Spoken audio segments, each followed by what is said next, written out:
എല്ലാവർക്കും നമസ്കാരം. എന്റർടൈൻമെന്റ് കീഴിലേക്ക് എല്ലാവർക്കും സ്വാഗതം. യെസ്, എന്റർടൈൻമെന്റ് കിഴി റിയാക്ഷൻ ആണ്. Get set babe. ഇനി നീ അങ്ങനെ പറയാനുണ്ടോ? ചിലപ്പോ താഴെ മറ്റേ പുല്ലും വൈക്കോലും കൊണ്ടുതരും. ബേബ് പശു ആണെന്നൊക്കെ എഴുതിയിട്ട്. ഓക്കെ, എന്നാൽ ഗെറ്റ് സെറ്റ് ബേബി സിനിമയുടെ ഒഫീഷ്യൽ ട്രailer എത്തിയിട്ടുണ്ട്. സിനിമ റിലീസിനെത്തുന്നത് ഫെബ്രുവരി 21. ഓക്കെ, ഫെബ്രുവരി 20-21 ഫുൾ എൻഗേജ്ഡ് ആയി. ഫുള്ള് ബിസിയാണ്, ബിസി ഷെഡ്യൂളാണ്. 20-ാം തീയതി നമ്മൾ ഓഫീസർ ഓൺ ഡ്യൂട്ടി പോയി കണ്ടിട്ട് ത്രില്ലടിച്ചിരിക്കുമ്പോ ഗെറ്റ് സെറ്റ് ബേബി. ഇതൊരു ഫീൽ ഗുഡ് പരിപാടി ആയിരിക്കും കേട്ടോ. അതായത് മാർക്കോ എന്ന സിനിമയ്ക്ക് ശേഷം ഉണ്ണി മുകുന്ദൻ്റെ സിനിമയാണത്. അപ്പോൾ ഒരിക്കലും മാർക്കോ പോലെ നമ്മൾ പ്രതീക്ഷിക്കരുത്. അതുപോലത്തെ ഒരു മാസ സിനിമയൊന്നും പ്രതീക്ഷിച്ചു പോകണ്ട. ആ സിനിമ വരുന്നതിന്റെ മുന്നേ ഉണ്ണി മുകുന്ദൻ എങ്ങനെയായിരുന്നു, ഏതൊക്കെ സിനിമകളാണ് ചെയ്തുകൊണ്ടിരുന്നത്, അതേപോലത്തെ ഒരു സിനിമ, ആ രീതിയിലുള്ള സിനിമയാണ്. ആള് ഇതിലൊരു ഗൈനോക്കോളജി ഡോക്ടറായിട്ടാണ് വരുന്നത്. അത് തന്നെയാണ് ഇതിന്റെ ഏറ്റവും വലിയ സ്പെഷ്യാലിറ്റി. ഓക്കെ, ആള് മാർക്കോയിൽ വന്നപ്പം ഹൃദ്രോഗത്തിന്റെ ഡോക്ടറായിരുന്നു. സർജറി ഒക്കെ ഡയറക്റ്റ് ആയിരുന്നു. ഹൃദയം പുറത്തെടുത്ത് വെച്ചിട്ടായിരുന്നു സർജറി ഒക്കെ ചെയ്തോണ്ട്. ഇതങ്ങനെയല്ല, ഇങ്ങനെ. ഓക്കെ, എന്തായാലും ഒഫീഷ്യൽ ട്രailer കാണാം. വിനയ് ഗോവിന്ദാണ് സിനിമ സംവിധാനം ചെയ്യുന്നത്. ഒരുപാട് പ്രത്യേകതകളുണ്ട്. നിഖില വിമൽ നായികയായിട്ട് വരുന്നു. ഓക്കെ, കാണാം. കുഞ്ഞുങ്ങൾ ദൈവത്തിന്റെ ബ്ലെസ്സിംഗ് ആണ്. Truly God's gift. നമ്മൾ സിൻസിയർ ആയിട്ട് വർക്ക് ചെയ്യണം. ദൈവം നമ്മുടെ കൂടെ ഉണ്ടാവും. I see that we have a gentleman this class. എന്തിനാ മോനെ ഗൈനക്കോളജി എടുത്ത്? ഇതിനൊക്കെ തന്നെ ഗൈനക്കോളജിസ്റ്റാണെന്ന് ഞാൻ അവരോട് പറഞ്ഞിട്ടുണ്ട്. അത് പറഞ്ഞൂടെ? ഒരു പെണ്ണിന്റെ പ്രശ്നങ്ങൾ മറ്റാരേക്കാൾ കൂടുതൽ മനസ്സിലാക്കാൻ അവന് കഴിയും. അവന് ഞങ്ങളെ പെൺപിള്ളേരൊന്നും നോക്കാൻ പോലും സമയം കിട്ടിയിട്ടില്ല.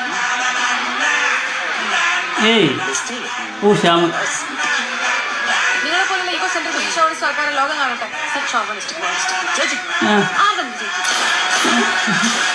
പാടൊക്കെ തൊട്ടിട്ട് ഇതെങ്ങാനും വർക്കൗട്ട് ആയില്ലെങ്കിൽ ആവും.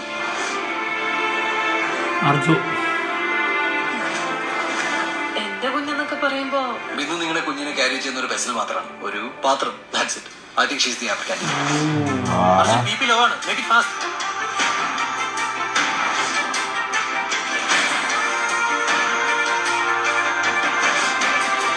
ഞാൻ എന്തെങ്കിലുമൊക്കെ ആവുമെന്ന് വിശ്വസിച്ചിരുന്നു. ചുരുക്കം പേരിൽ ഒരാളായിരുന്നു ഞാൻ. അത്രയങ്ങ് മറന്നുപോയി.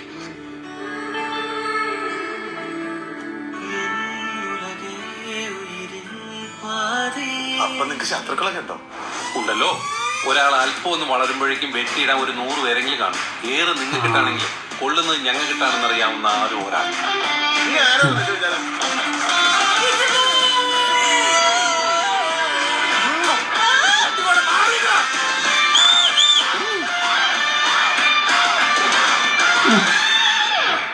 All the best. Okay, thank you. അല്ല സാർ, എനിക്കൊരു ഓൾ ദി ബെസ്റ്റ്. അങ്ങനെ ഓൾ ദി ബെസ്റ്റ് ബ്രോ.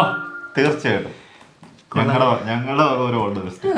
ഇത് നല്ല രസമുള്ള ഒരു മൂഡാണ് കേട്ടോ. അതെ, ഫണ്ണുണ്ട്. പിന്നെ വളരെ സീരിയസ് ആയിട്ടുള്ള സബ്ജക്റ്റാണ് സംസാരിക്കുന്നത്.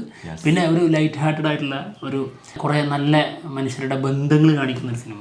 തീർച്ചയായിട്ടും. പിന്നെ വേറൊരു കാര്യം എന്താ വെച്ചിട്ടുണ്ടെങ്കിൽ ഗൈനക്കോളജിസ്റ്റില് കുറവായിരിക്കും ആണുങ്ങള്, എല്ലാം സ്ത്രീകൾ തന്നെയായിരിക്കും ഡോക്ടേഴ്സ് ഉണ്ടാവുക. അതിനൊരു വെറൈറ്റി തന്നെ കൊണ്ടുവന്നിട്ടുണ്ട്. അതായത് ആ കോളേജിൽ തന്നെ ആ ഒരു ക്ലാസ്സിൽ ഒരൊറ്റ ആൺകുട്ടിയുള്ളൂ. അത് തന്നെ ഗംഭീരമായിട്ടുണ്ട്. മാത്രല്ല പ്രേമിക്കാൻ ആളെ കിട്ടും, പക്ഷെ കല്യാണം കഴിക്കാൻ ആളെ കിട്ടൂല. അതാണ് എന്തുകൊണ്ടായിരിക്കാം അറിയാം. അതൊരു പ്രശ്നം തന്നെ കേട്ടോ. പക്ഷെ ഭയങ്കരമായിട്ട് അത് അങ്ങനെ ഒരു പ്രശ്നം ഉണ്ടോ? അതൊന്നും അങ്ങനെ വല്ലാണ്ട് ബാധിക്കാറൊന്നുമില്ല. അങ്ങനെ ബാധിക്കാറില്ല. എന്തായാലും അതിലൊരു ഡയലോഗ് ഉണ്ട്. അതായത് സ്ത്രീകളുടെ പ്രശ്നം വളരെ സീരിയസ് ആയിട്ട് മനസ്സിലാക്കാൻ ആൾക്ക് അതുകൊണ്ട് പറ്റുന്നു. വളരെ അടിപൊളി പോയിന്റാണ്. പിന്നെ ഞാൻ കുറെ കേട്ടിട്ടുള്ള സംഭവം കേട്ടോ. ഇങ്ങനത്തെ എന്താ പറയാ, ചില സ്ത്രീകൾ അല്ലെങ്കിൽ പ്രഗ്നന്റ് ആകുമ്പോൾ അവര് ശരിക്കും സ്ത്രീകൾ അതായത് ഡോക്ടർ ഗൈനക്കോളജി സ്ത്രീ ആയിട്ടുള്ളവരുടെ അടുത്ത് പോകുന്നതിനേക്കാളും ഒന്നും കൂടി താല്പര്യം എപ്പോഴും പുരുഷന്മാരുടെ അടുത്ത് പോകുന്നത്. കാരണം എന്താണെന്ന് വെച്ചിട്ടുണ്ടെങ്കിൽ അവർ അത്രയ്ക്കും കെയർ ചെയ്തിട്ടായിരിക്കും അതിന്റെ കാര്യങ്ങളെല്ലാം ചെയ്യാം. അത് അറിയുന്നവർക്ക് അതറിയാം. അത് സത്യമാണ്. അതായത് സ്ത്രീകളുടെ എല്ലാവരും അങ്ങനെയല്ല കേട്ടോ. എല്ലാവരും അങ്ങനെയല്ല. ചിലര് ഭയങ്കര റൂഡായിട്ട് പെരുമാറും. അതുകൊണ്ട് പേടിയാണ് അതെ സ്ത്രീകളുടെ അടുത്ത് പോവാൻ. ഓപ്പൺ ആയിട്ട് പറയാം. അതായത് മുക്ക് എന്നുള്ളത് പറയുന്നതൊക്കെ അല്ലേ, പിന്നെ പ്രസ് ചെയ്യുന്നൊക്കെ പറയുന്നതിന് അത് ഭയങ്കര റൂഡായിട്ട് ചീത്ത വിളിച്ചുകൊണ്ട് പറയുന്നത്. ഞാൻ ഇത് എനിക്ക് പറയുന്നതിന് ഒരു കുഴപ്പമില്ല. എൻ്റെ പെങ്ങളുടെ 2ാമത്തെ പ്രസവത്തിന്റെ സമയത്ത് അവള് പ്രസവം കഴിഞ്ഞ് ഞങ്ങള് റൂമിലോട്ട് ചെല്ലുന്ന സമയത്ത് അവളെ അങ്ങോട്ട് ശരിക്കും അത് പ്രസവത്തിന്റെ ആ ടൈമിനോട് അടുക്കുമ്പോൾ തന്നെ നേഴ്സുമാരൊക്കെ വന്നിട്ട് പറയണ ചീത്തയും ഡോക്ടേഴ്സ് വന്ന് പറയണ ചീത്തനെ കുറിച്ച് കുറേ കാര്യങ്ങൾ പറഞ്ഞു. ഇതൊന്നും ഉണ്ടാവില്ല. സത്യമായിട്ടും പറയാണ്, ഒരു ആണാണ് ഗൈനക്കോളജി ഡോക്ടറെങ്കിൽ അങ്ങനത്തെ ഒരു ഇങ്ങനെ പ്രഷർ കൊടുത്തിട്ട് ഇങ്ങനെ പേടിപ്പിക്കുന്ന സംഭവങ്ങളൊന്നും ഉണ്ടാവില്ല. അത് കുറെ ആൾക്കാർ എന്നോട് പറഞ്ഞു തന്നിട്ടുള്ളതൊക്കെ കേട്ടോ. അല്ല, ഞാനും കേട്ടിട്ടുണ്ട്. അത് അറിവുള്ള ആൾക്കാർ പറയും, നമ്മൾ കേൾക്കും, അത്രേ ഉള്ളൂ. അതെ, പിന്നെ എല്ലാവരുടെ കാര്യത്തിൽ അത് സത്യമല്ല. വളരെ വളരെ നല്ല രീതിയിൽ പെരുമാറുന്ന ഇഷ്ടം പോലെ പേരുണ്ട്. പക്ഷെ ചിലരൊക്കെ കുറച്ച് കൂടുതൽ ഇങ്ങനെ പെരുമാറാറുണ്ട് എന്ന് പറഞ്ഞു കേട്ടിട്ടുണ്ട്. എന്തായാലും വളരെ നല്ലൊരു സബ്ജക്റ്റാണ്. പിന്നെ അതിൽ ഇതിൻ്റെ പല വേർഷൻസ്, പല പ്രശ്നങ്ങളുണ്ടല്ലോ, ഗൈനക്കിൽ വരുന്ന പല പ്രശ്നങ്ങളുണ്ടല്ലോ. അതായത് കുട്ടികൾ ജനിക്കാത്തത്, കുട്ടികൾ ജനിക്കുന്നത്, പിന്നെ കുട്ടിയില്ലാഞ്ഞിട്ട് വേറെ ഗർഭപാത്രം തിരഞ്ഞെടുത്ത് അതിൽ ചെയ്തിട്ട് ഉണ്ടാക്കുന്ന പരിപാടികൾ, അങ്ങനെ എല്ലാ സംഭവങ്ങളും അതിൽ പറഞ്ഞു പോകുന്നുണ്ട് എന്നുള്ളതാണ് തോന്നിയത്. പിന്നെ ആളെ തിരിച്ചറിഞ്ഞിട്ട് നിഖില വിമലിന്റെ ക്യാരക്ടർ ആയിരുന്നു. ആള് ഒരു ഷെഫായിട്ടാണ് വരുന്നത്. ഞാൻ വിചാരിച്ചു ആളും ഡോക്ടറായിരിക്കും. അതൊന്നും അല്ല കേട്ടോ. പിന്നെ വേറെന്താന്ന് വെച്ചിട്ടുണ്ടെങ്കിൽ ഈ ഗൈനക്കോളജി ഡിപ്പാർട്ട്മെന്റിൽ എന്തൊക്കെ പ്രശ്നങ്ങൾ ഉണ്ടാവുന്നുണ്ടോ അതിനെ കുറിച്ചൊക്കെ പോകുന്നുണ്ട്. അതിന്റെ കാര്യങ്ങളൊക്കെ ഇപ്പൊ പറഞ്ഞ എല്ലാ സംഭവങ്ങളും അതിനകത്ത് പ്രതിപാദിച്ചു പോകുന്നുണ്ട്. പിന്നെ അതിന്റെ പുറത്ത് ഒരാള് കുറച്ച് നല്ല പേരെടുത്തു എന്ന് പറഞ്ഞിട്ടുണ്ടെങ്കിൽ അത് ഇതിനകത്ത് കറക്റ്റ് പറയുന്നുണ്ട്. ശത്രുക്കൾ ഒരുപാട് ഉണ്ടാവും. എനിക്ക് ആ സമയത്ത് കറക്റ്റ് ഓർമ്മ വന്നത്, മാർക്കോലെ ഡയലോഗ് ഓർമ്മ വന്നു. അതായത് ഞാൻ വന്നപ്പം മുതൽ കുറെ ചെന്നായിക്കള് വട്ടം കൂടി കടിക്കുകയാണ്, ഇനി ഇവിടെ ഞാൻ മതി എന്ന് പറഞ്ഞില്ലേ. ആ ഡയലോഗ് അങ്ങ് പറയും മാർക്കോ എന്ന് വിളിച്ചു പറയുന്നത്. പിന്നെ നന്നായിട്ട് തന്നെ എനിക്ക് തോന്നുന്നു ഉണ്ണിമൂന്നന്റെ കോമഡി വർക്കൗട്ട് ആയിട്ടുണ്ടെന്ന് തോന്നുന്നു. ഈ ട്രെയിലർ കാണുമ്പോൾ നമുക്ക് കിട്ടുന്ന സംഭവം ഇങ്ങനെയാണ്. എന്താണെങ്കിലും ഒരു എന്താ ഫീൽ ഗുഡിന്റെ ഒരു നല്ലൊരു സാധനം നമുക്ക് കിട്ടും എന്ന് വിചാരിക്കാം. അതായത് സീരിയസ് ആവേണ്ട സമയത്ത് സീരിയസ് ആവും, പിന്നെ നമുക്ക് ഭയങ്കര ഫീൽ ഗുഡ് അടിക്കേണ്ട ഒരു സമയം ഉണ്ടാവും.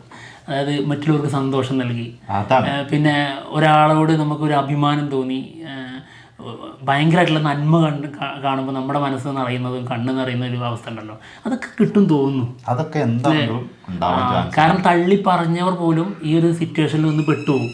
എന്നിട്ട് അവിടെ ഈ ഡോക്ടറിൻ്റെ പ്രത്യേക ട്രീറ്റ്മെൻറ്റ്, ആളുടെ കൈപുണ്യം പോലെ ആ രീതിയിൽ ആളോട് ഇഷ്ടം തോന്നുന്നതും നന്ദി പറയുന്നതൊക്കെ ഒരു രസമായിരിക്കും കാണാൻ. എനിക്ക് കോളേജിലെ സംഭവം കാണാനാണ് എനിക്ക് താല്പര്യം. ഇതിനകത്തൊക്കെ തന്നെയാണ്. അത് ആദ്യ സമയങ്ങളിൽ അങ്ങനെ ആയിരിക്കും ആളതിലേക്ക് പോയിട്ടുണ്ടാകുക, പിന്നെ വളരെ സീരിയസ് ആവുന്നതായിരിക്കാം. എന്താണെങ്കിലും ഈ സിനിമ കാണുമ്പോൾ കുറെ കാര്യങ്ങളൊക്കെ നമുക്ക് ക്ലിയർ ആയി കിട്ടും. സത്യം, അങ്ങനെയുള്ളൊരു സബ്ജക്റ്റ് ആയതുകൊണ്ട് തന്നെ എനിക്ക് പേഴ്സണലി ഇത് ഭയങ്കര താല്പര്യമുണ്ട്. എനിക്ക് നല്ല താല്പര്യമുണ്ട്. അത് കാരണം ഒരു സിനിമ കണ്ടു നമ്മള്, ഉണ്ണിമൂന്തന്റെ ഏത് ലെവലിലുള്ള സാധനമാണോ കണ്ടത് അതിൽ നിന്ന് മാറിയിട്ട് തന്നെ വരണം അടുത്ത സിനിമ. അല്ലേ, അങ്ങനെ ഞാൻ ആഗ്രഹിക്കുന്നു. ടോട്ടലി ഡിഫറെന്റ് ആയിട്ട് വരണം, അല്ലാതെ ഒരേ വഴിയിലെ സഞ്ചരിക്കരുത്. അവിടെ ഒരു സമ്മതിക്കണില്ല ഒരുത്തൻ, അത് പോട്ടെ. ഞാന് കുറെ നേരമായിട്ട് ഞാൻ അത് അവോയ്ഡ് ചെയ്യുന്നുണ്ട്, പക്ഷെ വീണ്ടും കൊട്ടോട് കൊട്ട വന്നോണ്ടിരിക്കുക. അതല്ലേ, മാർക്കോ സിനിമ നമ്മൾ കണ്ടു കഴിഞ്ഞു, അതിന് ശേഷമാണ് ഇപ്പോൾ ഇത് കാണുന്നത്. അതിലും ഒരു ഡെലിവറി ഉണ്ട്, ഓർക്കാൻ പറ്റാത്ത ഡെലിവറിയാണ്. പക്ഷെ ഇവിടെ വരുമ്പോൾ നമുക്ക് സന്തോഷം നൽകുന്ന ഡെലിവറി തന്നെ ആയിരിക്കും.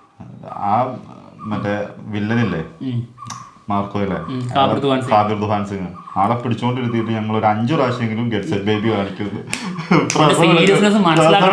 ഇങ്ങനെയാണ് ആ പട്ടി സൈറസിനെ. അപ്പോൾ എന്തായാലും ഞങ്ങൾ പോവാണ്. മറ്റുള്ള വിശേഷമായിട്ട് ഉടനെ തന്നെ വരാം. ബൈ.